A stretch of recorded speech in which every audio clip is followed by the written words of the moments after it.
Alhamdulillahi Rabbil Alamin. Wassalatu wassalamu ala Sayyidina Muhammadin wa ala alihi wa sahbihi ajma'in. Amma ba'du.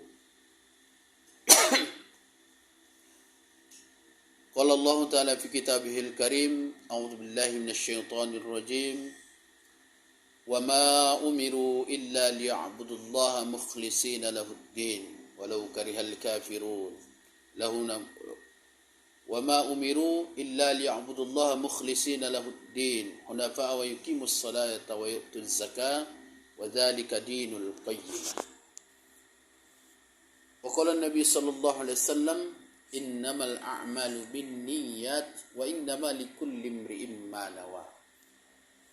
Bapak-bapak jamaah rahmatullah subhanahu wa ta'ala, pertama sekali kita bersyukur kepada Allah subhanahu wa ta'ala yang mana pada kesempatan malam yang berbahagia ini kita bisa berkumpul melanjutkan kajian kita yang kita laksanakan di setiap malamnya. Semoga dengan perkumpulan kita ini tanda bukti kita bersyukur kepada Allah Subhanahu wa taala. Kemudian kita bersalawat kepada Muhammad sallallahu alaihi wasallam, Allahumma shalli ala sayyidina Muhammad wa ala ali sayyidina Muhammad. Jamaah rahmatullah subhanahu wa ta'ala, adapun pembahasan kita pada kesempatan yang berbahagia ini adalah pentingnya kita ikhlas di dalam menuntut ilmu. Allah subhanahu wa ta'ala sudah berfirman dalam Al-Quran, wa ma umiru illa liya'budullaha mukhlisina lahuddin hunafa'a. Tidaklah aku perintahkan kalian untuk beribadah kepada Allah Subhanahu wa taala, untuk beribadah kepada Allah Subhanahu wa taala, illa liya'budun, kecuali engkau menyembah Allah mukhlishina lahuddin, ikhlas dalam agama ini. Maka ketika itu Rasulullah sallallahu alaihi wasallam bersabda, innamal a'malu binniyat wa innama likulli imri'in ma nawa. Sesungguhnya perbuatan itu tergantung kepada niat.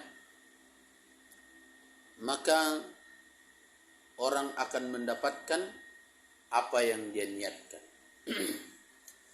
Jamaah rahmatullah subhanahu wa ta'ala, menuntut ilmu adalah suatu perbuatan yang sangat mulia. Bahkan menuntut ilmu sama dengan jihad di jalan Allah Subhanahu wa taala. Menuntut ilmu keutamaannya sama dengan kita mempermudah jalan menuju surganya Allah Subhanahu wa taala. Man salaka tariqan yaltamisu fihi ilma sahhalallahu tariqan ilal jannah. Sahhalallahu lahu tariqan ilal jannah. Siapa yang mudahkan langkahnya untuk menuntut ilmu, maka Allah akan mudahkan langkahnya untuk menuju surganya Allah Subhanahu wa taala. Maka jamaah rahmatullah subhanahu wa taala, itulah yang pertama syarat kita untuk menuntut ilmu, ikhlas karena Allah Subhanahu wa taala. Ciri orang yang menuntut ilmu ikhlas karena Allah Subhanahu wa taala, yang pertama dia akan mendapatkan keberkahan ilmu. Banyak sekarang ini Bapak yang rahmatullah subhanahu wa ta'ala punya ilmu tinggi tapi tak berkah. Punya ilmu tinggi tidak ada manfaat baginya ilmunya. Bisa jadi dia menuntut ilmu bukan niatnya karena Allah subhanahu wa ta'ala. Bisa jadi dia menuntut ilmu dibarengi motivasi ataupun arahan-arahan dari yang lain. Maka siogianya kita manusia yang ingin mendapatkan kebahagiaan untuk ilmu itu adalah yang pertama mesti kita ikhlas karena Allah Subhanahu wa taala.